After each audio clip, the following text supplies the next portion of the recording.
Voilà, c'est Cause Toujours, c'est l'épisode 36, on est de retour avec vous. Donc j'ai gardé d'un côté du plateau Édouard Nouvelon, j'ai gardé David Stegen, qu'on a déjà entendu tous les deux, mais on les garde, on ne les relâche pas. Et nous avons gagné de l'autre côté du plateau Christine Calmeau. Bonjour Christine. Bonjour Brigitte. Christine avec un joli livre rose aujourd'hui, qui est le nouvel opus écrit par Yann Kefelec. Oui, La mer et au-delà. Exactement. Qui Un hommage à Florence Artaud. Tout plus à fait. qu'un hommage. Oui, plus qu'un Un hommage. récit très très chouette, vraiment. On attend que Yann Kefelec soit avec nous et nous rejoigne, ce qui ne devrait plus tarder, parce qu'on avait fait un test et il était tout à fait facilement joignable en Skype. Et évidemment, maintenant, ça bug un peu. Et donc, je vais me tourner vers mon nouvel invité, Patrick Sommerhausen. Bonjour. Bonjour Brigitte. Alors, vous n'allez pas nous parler de littérature, enfin pas a priori. Ce sera moins intéressant si je vous parle de littérature, effectivement. Je vais vous parler de Funds for Good. Voilà. Exactement. Alors, je vais faire un peu le pitch ou la naïve, en tous les cas. Vous venez pour Funds for Good, dont vous êtes le cofondateur. Voilà. Parce que c'est toujours savoir, directeur général, CEO. Cofondateur, c'est bien. Cofondateur, c'est bien.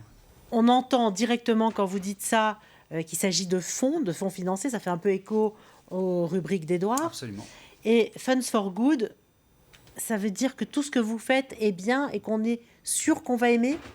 Alors j'aimerais l'affirmer, en tout cas on essaye. Mais on est un animal bizarre, en tout cas du monde de la finance, qu'Edouard connaît bien, puisqu'en fait on a créé la société avec mon associé Nicolas Crochet, oui, dans le but de créer de l'impact social. Et donc en fait on a créé une société qui fait du profit pour le partager. Et ça dans le monde de la finance, c'est pas forcément... J'allais dire, c'est pas a priori comme ça qu'on voit les gens qui créent des fonds.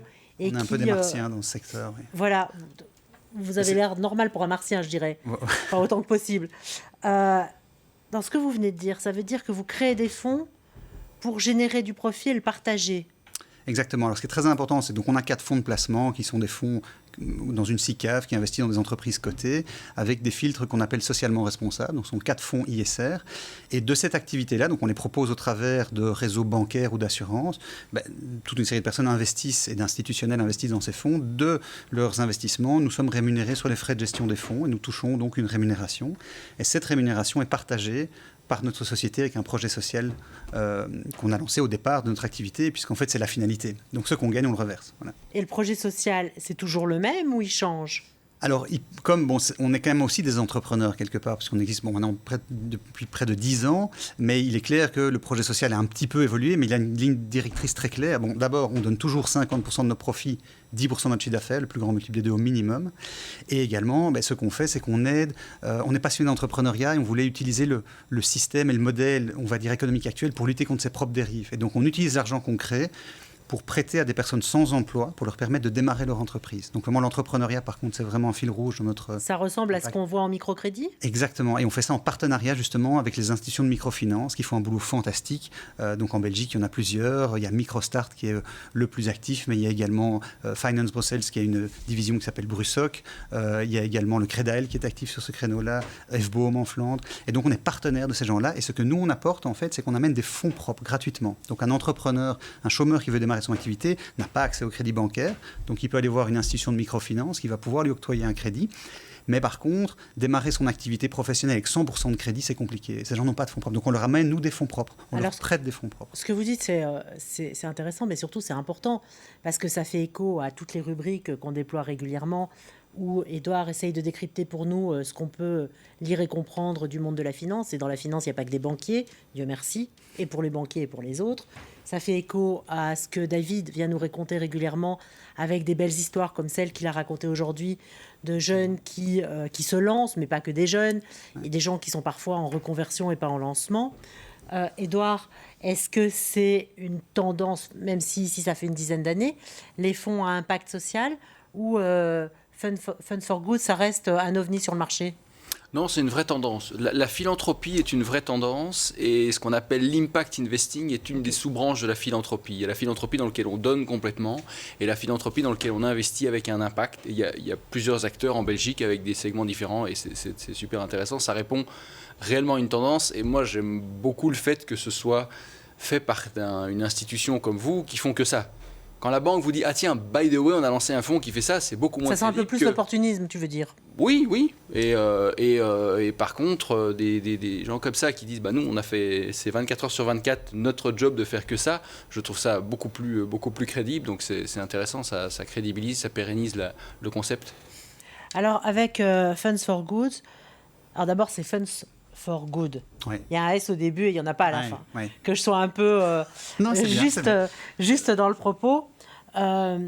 Vous avez lancé justement avec cette crise sanitaire qui nous occupe et qui nous préoccupe un certain nombre de projets extrêmement précis parce que vous vous êtes rendu compte qu'on était face à une espèce de double enjeu de problèmes. D'abord pour les entrepreneurs et en l'occurrence particulièrement pour les restaurateurs Ouais.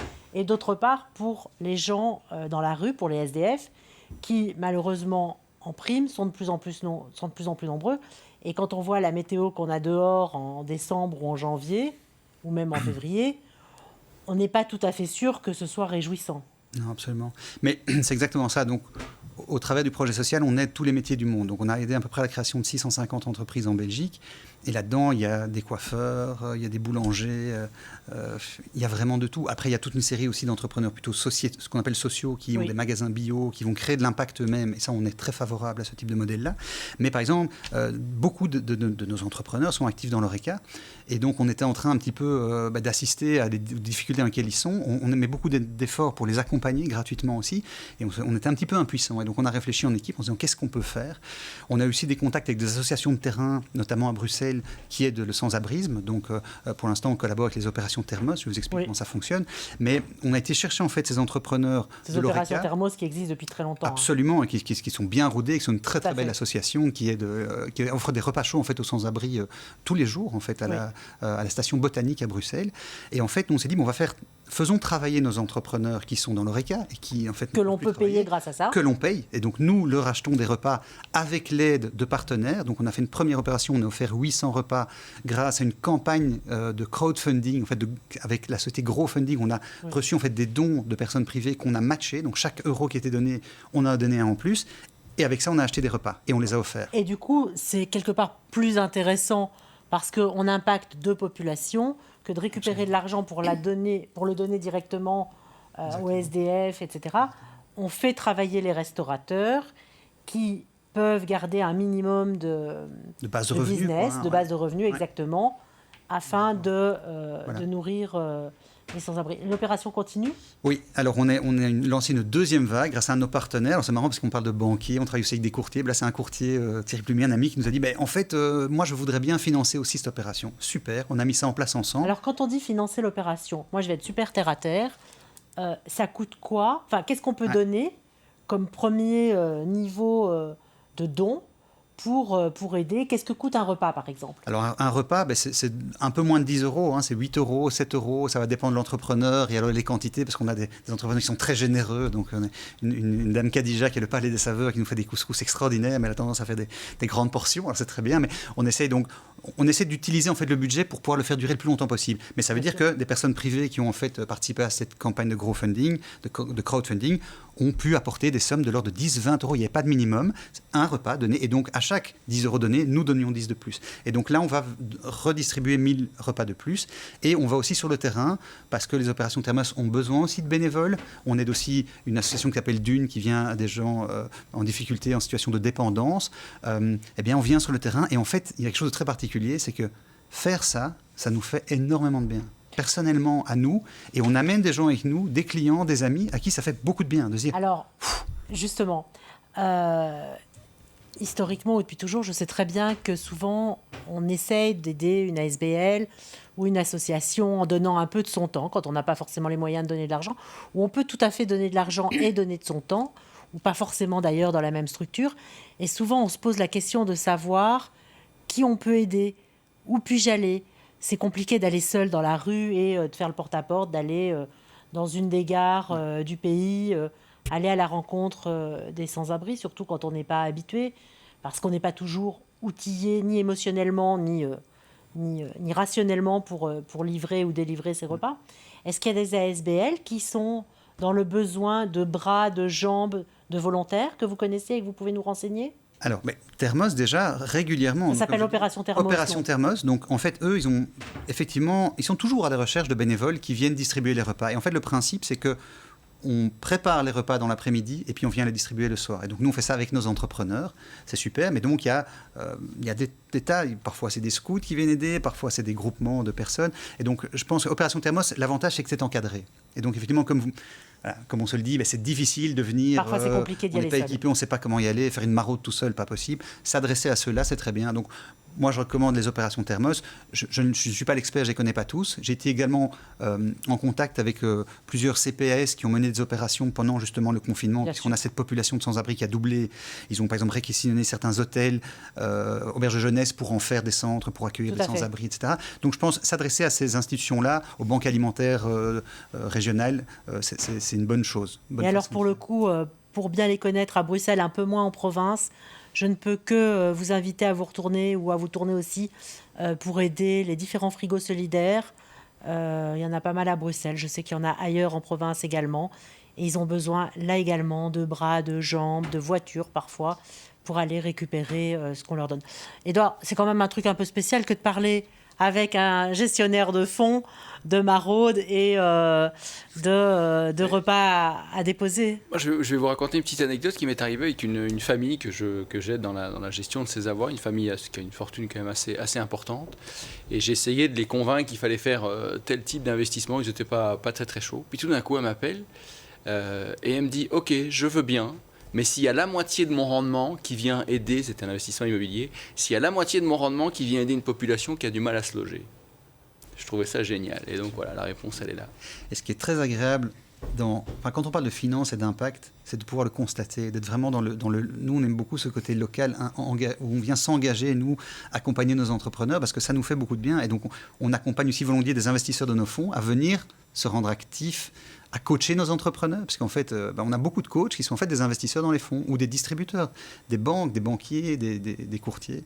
Et ça, c'est aussi, on mobilise en fait beaucoup de gens entre nous, c'est très agréable. Super. Patrick, quand on discute, le temps passe plus vite que prévu. Oui, je sais, non, c'est pas pardon, c'est que je sais qu'on a encore deux petits points sur lesquels je voudrais passer, que notre ami Yann Kefelec nous a rejoint et qu'on le retrouve d'ici quelques instants avec Christine. Moi, j'ai encore deux questions, donc ça va attendre un tout petit peu pour la pub, je crois. Double for Good, c'est quoi ?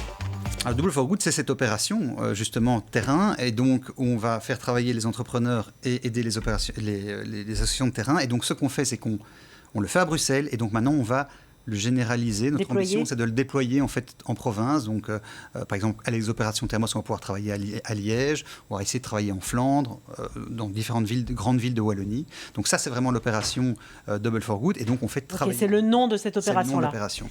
Et alors, vous m'avez parlé aussi, quand on s'est entendu, je pense hier midi, quelques minutes pour juste ajuster notre propos, vous m'avez parlé d'impact. C'est quoi ? Alors, impact. On sait ce que c'est un impact, mais... Ouais. Et alors là, donc, ça s'écrit avec un K à la place du C, EU. C'est quoi ? En fait, c'est un projet qui est né naturellement de nos deux activités. Puisqu'en fait, quelque part, d'une part, on propose des fonds de placement, on gagne notre vie. D'autre part, on crée de l'impact avec notre ASBL. Et en fait, le trait d'union entre ces deux choses-là, c'est très simple. C'est qu'en étant très actif avec les institutions de microfinance en Belgique et les fonds d'impact, entrepreneuriat social, on se rend compte que ces acteurs ont besoin de financement. Par contre, nous, on lève des fonds dans nos fonds cotés, mais le trait d'union n'est pas fait. Le problème, c'est qu'on n'arrive pas à investir directement dans ces institutions de microfinance qui ont besoin d'aide. Et donc, ce qu'on a décidé de faire, c'est de lancer un fonds qui investit directement dans ces entreprises-là. Donc, ce sont des actifs non cotés. Et là, Édouard pourrait expliquer, je ne peux pas le faire une autre fois peut-être, que c'est un petit peu plus compliqué, mais ça existe. Et donc, on lance ce fonds avec le soutien, et on les remercie du bras armé en fait, de l'État belge, qui est la SFPI, donc la Société fédérale de participation d'investissement, qui a accepté d'investir les premiers millions dans le fonds. On a un challenge d'ici au mois de juin de faire grandir les investissements jusqu'à un certain niveau qui est de 25 millions, mais on va y arriver. Et il nous tient très fort à cœur parce qu'en fait, ce projet est un projet européen qui avait été initié d'ailleurs au départ par le réseau européen de microfinance. Okay. Et donc le but, c'est vraiment d'aller aider deux pans de l'économie dont on a besoin dans ce contexte de crise. Et je dirais, quand je parle de la crise, c'est la crise économique liée au Covid, mais c'est aussi tout ce qui est environnemental et même les crises sociales, quand on voit ce qui se passe avec les gilets jaunes, etc. etc. C'est vraiment, on a besoin de se réinventer dans l'économie. Et donc, ici, on vient financer ceux qui vont permettre à des personnes plus limitées en moyens, des pauvres, de lancer leur entreprise et de créer de la valeur, et d'autre part, des entreprises sociales qui vont faire le bien et qui vont aider à... Si on veut plus d'infos, on vous suit sur Funds for Good. Fundsforgood.eu. Et puis on trouve toute l'info à suivre. Voilà. S'il faut raconter de nouvelles histoires ou nous donner plus d'explications, vous reviendrez. Édouard sera là pour surveiller et valider, expliquer tout ça. C'est Cause Toujours, c'est l'épisode 36. Maintenant, on a un petit moment de pub et puis on retrouve avec plaisir et bonheur Yann Kefelec et Christine Calmot aux manettes pour nous parler de ceci, la mer et au-delà. À tout de suite.